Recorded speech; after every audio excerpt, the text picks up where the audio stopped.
So I know this has been uploaded later than usual, but I'd rather put something out that I'm proud of rather than just rushing any old video out. You know, sometimes life gets in the way. Yeah, things happen, but it's all good. We have to stay positive. The video's done. More time to talk about some classic albums. Good? No, like if the Black Album was like the Black movie or something. So the soundtracks are like scores to scenes that's going on in the movie.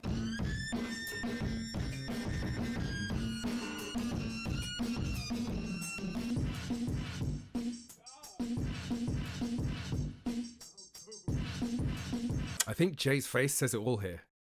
They knew they were onto something big. Just a paragraph of text here, just to give you a little introduction to the album that we're talking about today.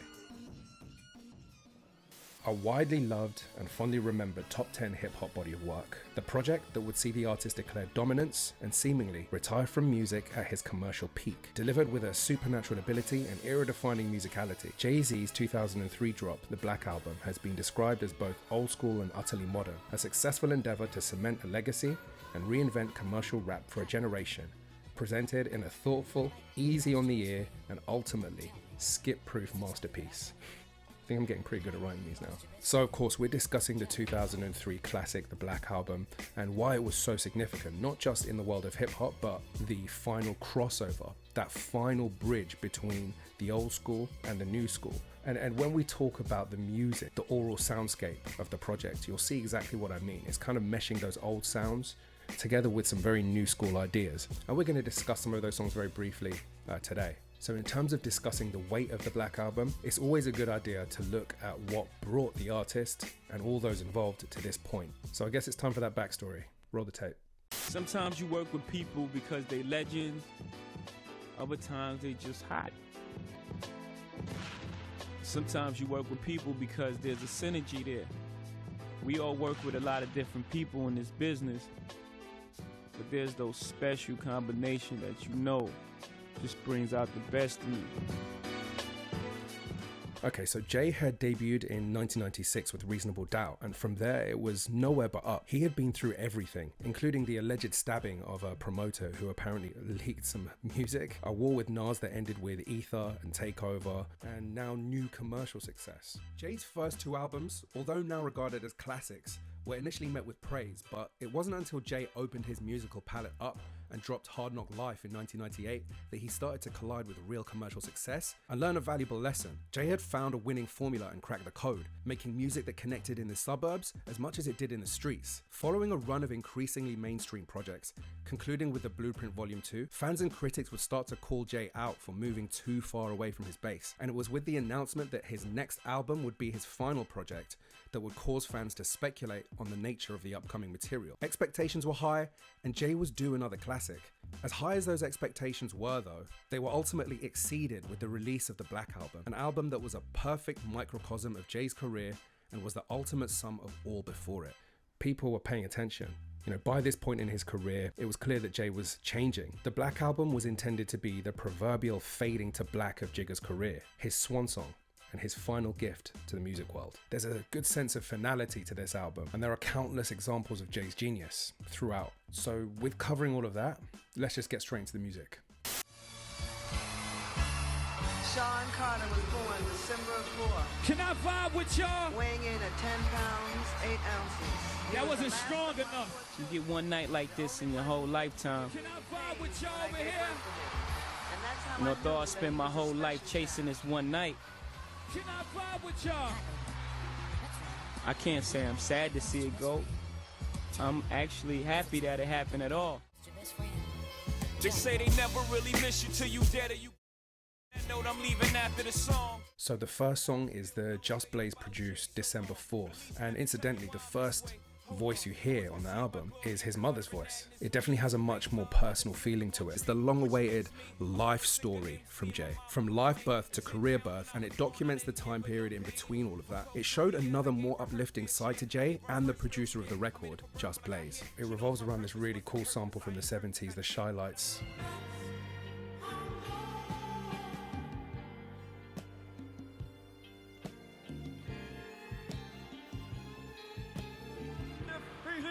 Heavyweight champion of the world.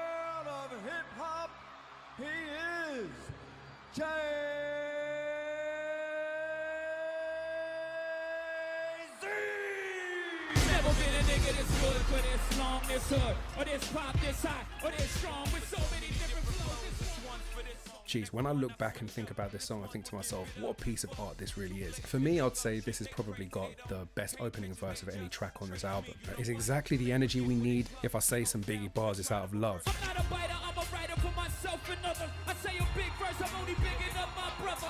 So the rings and things you sing about, bring them out. It's hard to yell when the barrel's in your... Hold on. It's hard to yell when the barrel's in your mouth. Come on. Bring them out, bring them out. When you have other world famous artists sampling your bars like that and turning it into another hit, then you're succeeding.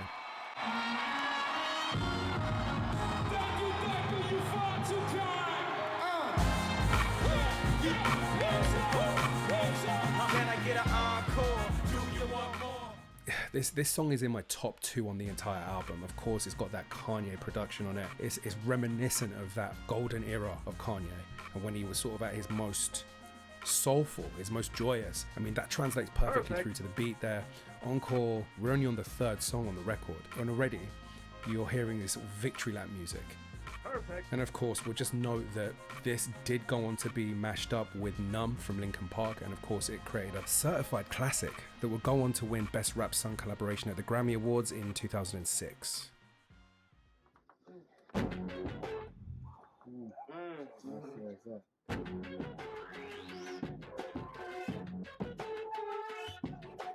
think he's the greatest, you know what I'm saying? The person that can do about 30 raps on his head, don't forget there one of them.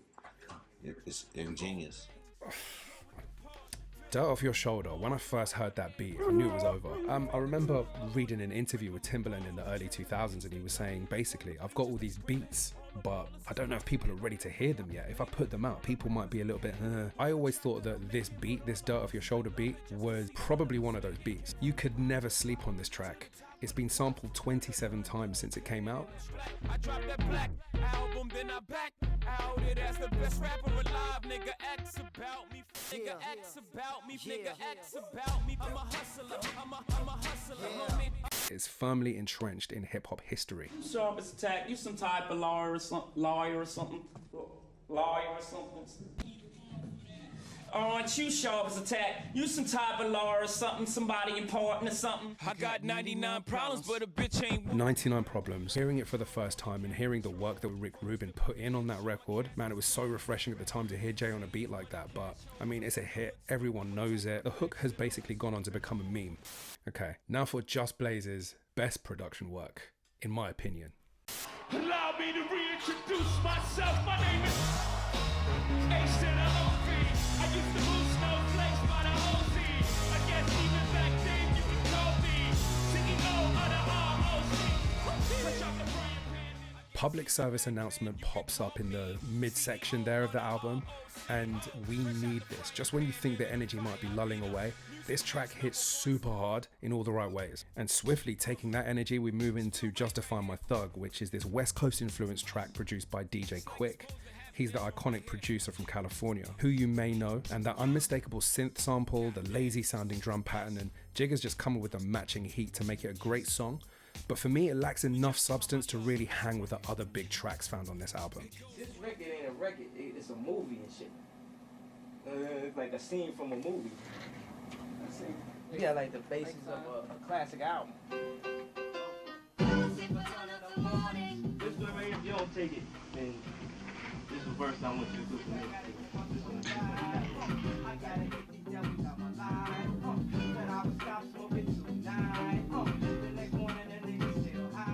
This is considered by some people I've spoken to be Kanye's best production ever. I'm not in that camp, but I can see where they're coming from. So well put together, a style of beat that we hadn't really heard Kanye sample before. We had never really heard these sort of dance hall vibes coming into his production work. And Jay's classic stretched out bars, we're already quite late in the project and it's still straight fire coming on every song. And I said, you can't skip a track on this album. This is the end of Carlito's Way. And you're just trying to get one more last job in before you get out. But I'm trying to tell you that I have the song, I have the beat that describes that moment accurately. He gonna do the whole song tonight, right? He said you're gonna do the whole song tonight. Goodbye.